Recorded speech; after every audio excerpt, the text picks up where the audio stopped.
आखिर दिवाली मनाने के पीछे कितनी सारी कहानियां प्रचलित हैं। आपको ये बताने की आवश्यकता नहीं है कि दिवाली भगवान श्री राम के 14 वर्ष के बाद अयोध्या लौटने की खुशी में मनाई गई थी। जैसे जैसे श्री राम अपने घर की ओर बढ़ रहे थे, उनकी आंखों में दूर एक हल्की सी चमक दिखाई पड़ रही थी। वो रोशनी थी हजारों दीपों से सजी अयोध्या नगरी की, जिसे ऐसे सजाया गया था जैसे मानो अंधेरा गायब ही हो गया हो। हर अयोध्यावासी की आंखों में उम्मीद की एक किरण थी। उस रात 14 साल के इंतजार के बाद अयोध्या ने अपने राजा श्री राम का स्वागत किया। इसी कहानी को तो सुनकर हम हर साल 5 दिनों तक दिवाली का त्योहार मनाते हैं।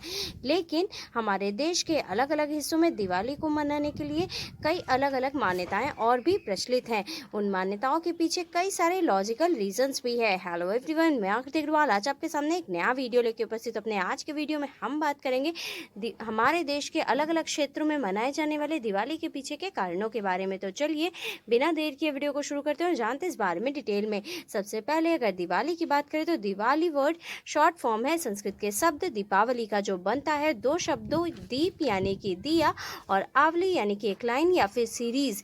तो दिवाली का अर्थ होता है दीप से बना हुआ एक सीरीज या फिर लाइन। स्कंद पुराण में दीप या दिए को सूर्य का प्रतीक कहा गया है और ये लिखा है कि दीप सिंबलाइज करता है सूर्य के उस कॉस्मिक लाइट और एनर्जी को जो इस धरती पर मौजूद हर एक जीव को जीवित रखने के लिए ज़रूरी है। जब ठंड का मौसम आता है तब सन का सीजनल ट्रांजिशन होता है और दिन छोटे और रातें लंबी हो जाती हैं। इसलिए ठंड की शुरुआत में कार्तिक मास में दिवाली मनाई जाती है दीप जलाकर, जिससे सभी तक ये लाइट और एनर्जी पहुंच सके। अगर बात करें देश के अलग हिस्सों में दिवाली मनाए जाने के पीछे के बारे में, तो दिवाली हमारे देश के हर एक राज्य में मनाई जाती है। दक्षिण राज्यों में लोग दिवाली को नरकासुर नाम के राक्षस की मृत्यु के कारण मनाते हैं। आपको बता दें कि दिवाली के एक दिन पहले नरक चतुर्दशी इसी नरकासुर राक्षस के वध के कारण मनाई गई थी। दरअसल नरकासुर भगवान विष्णु का ही पुत्र था, जो उनके वराह अवतार लेने के समय पैदा हुआ था। नरकासुर राक्षस ने इंद्र को अपमानित करने के लिए उनकी माँ के कवच और कुंडल अपने कब्जे में ले लिए और इंद्र के कहने पर ही भगवान विष्णु ने सत्यभामा, जो कि लक्ष्मी जी का ही अवतार थी, उनसे नरकासुर का वध करवाया। इसे नरकासुर के बंदी गृह से भगवान विष्णु ने 16,000 दासियों को मुक्त करवाया। नरक चतुर्दशी को हमारे देश में छोटी दिवाली के रूप में मनाया जाता है और दक्षिण भारत के राज्य में इसी काफी उत्साह से देखते हैं। अगर दूसरी कहानी की बात करें तो वो महाभारत से रिलेटेड है। कार्तिक अमावस्या की रात को ही पांचों पांडव पत्नी द्रौपदी और माता कुंती के साथ 12 साल का वनवास बिताने के बाद हस्तिनापुर वापस आए थे। पांडवों के हस्तिनापुर लौटने की खुशी में पूरे राज्य और महल को दीपों से सजाया गया था और दिवाली मनाई गई थी। इसके अलावा अगर तीसरी मान्यता की बात करें तो वो समुद्र मंथन से जुड़ी हुई है। हिंदू पौराणिक कथाओं में समुद्र मंथन देवताओं बना राक्षस के बीच अमरता प्राप्त करने की लड़ाई थी, जो कि लक्ष्मी जी के पुनर्जन्म को भी बताती है। कहा जाता है कि इसी दिन समुद्र मंथन के दौरान देवी लक्ष्मी जी का पुनर्जन्म हुआ था और उन्होंने दिवाली की रात ही विष्णु जी को अपने पति के रूप में चुना और उनसे विवाह किया। अगर बात करें सिखों में दिवाली मनाने की वजह के बारे में, तो हिंदू धर्म के अलावा सिखों में भी दिवाली को काफी उत्साह और हर्षोल्लास से मनाते हैं। ऐसा कहा जाता है कि दिवाली के दिन ही सन 1619 में सिखों के गुरु हरगोविंद सिंह को कैद से रिहा कर दिया गया था और इसके अलावा साल 1575 में सिखों के सबसे पवित्र स्थान स्वर्ण मंदिर की भी नींव दिवाली के दिन ही रखी गई थी। दिवाली के दिन ही पूरे स्वर्ण मंदिर को दीपों से सजाया जाता है। सिखों के यह दिन बुराई पर अच्छाई की विजय के रूप में और उस गुरु को श्रद्धांजलि के रूप में मनाया जाता है जिन्होंने हिंसा का उपयोग किए बिना 52 लोगों की जान बचाई थी।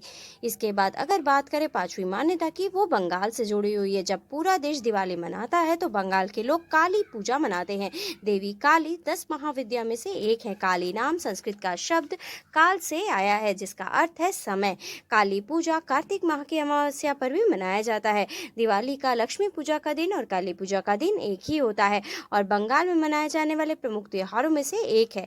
इसके बाद अगर बात करें जैन धर्म में दिवाली मनाने के पीछे वजह के बारे में, तो दिवाली का संबंध जैन धर्म के महावीर स्वामी से भी है। जैन लोग भगवान महावीर को लड्डू चढ़ाकर दिवाली मनाते हैं, क्योंकि इसी दिन जैन धर्म के 24वें और अंतिम तीर्थंकर ने लगभग 2500 साल पहले बिहार के पावापुर में मोक्ष प्राप्त किया था। इस दिन को महावीर का निर्माण महोत्सव भी कहा जाता है। भगवान महावीर के ज्ञान के अवसर को चिन्हित करने के लिए पृथ्वी और स्वर्ग को दीपक से रोशन कर दिया गया था। इसके अलावा दिवाली या दीपावली न केवल रोशनी का त्योहार है, बल्कि हिंदू नव वर्ष के शुरुआत का भी प्रतीक है। यह सबसे महत्वपूर्ण भारतीय राष्ट्रीय उत्सव में से एक है, क्योंकि ऐसा माना जाता है कि सौभाग्य की हिंदू देवी लक्ष्मी उन घरों में ही आती है जो चमत्कारिक और रोशनी वाले होते हैं। दिवाली का पहला दिन बिजनेस का नया साल भी है।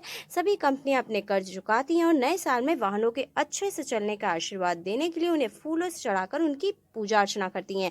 अब अगर बात करें दियों को जलाने और घी में पकवान बनाने के पीछे के लॉजिकल रीजंस के बारे में, तो प्राचीन काल से ही दिया अंधकार को मिटाने और ज्ञान का प्रतीक माना जाता रहा है। दीपावली पर दीपक जलाना एक पुरानी परंपरा है, लेकिन क्या आप जानते हैं इसके पीछे वैज्ञानिक कारण भी है। दिया जलाने से घर में सकारात्मक ऊर्जा का संचार होता है। तेल या घी और रुई की बाती से निकलने वाली रोशनी से वातावरण शुद्ध हो जाता है और मन में शांति और ध्यान की स्थिति उत्पन्न होती है। इसके अलावा प्राचीन जमाने में छोटे छोटे कीड़े मकोड़ों और मच्छर को मारने के लिए भी ये दिया बहुत ही प्रभावशाली साबित होते थे। दिए की रोशनी में जब ये कीड़े मकोड़े अट्रैक्ट होते थे तो उन्हें में जलकर खत्म हो जाते थे। आज की वीडियो आपको कैसी लगी हमें कमेंट करके जरूर बताइएगा। आज के वीडियो में बस इतना ही। For more such interesting video like and subscribe my channel. Thank you. Bye.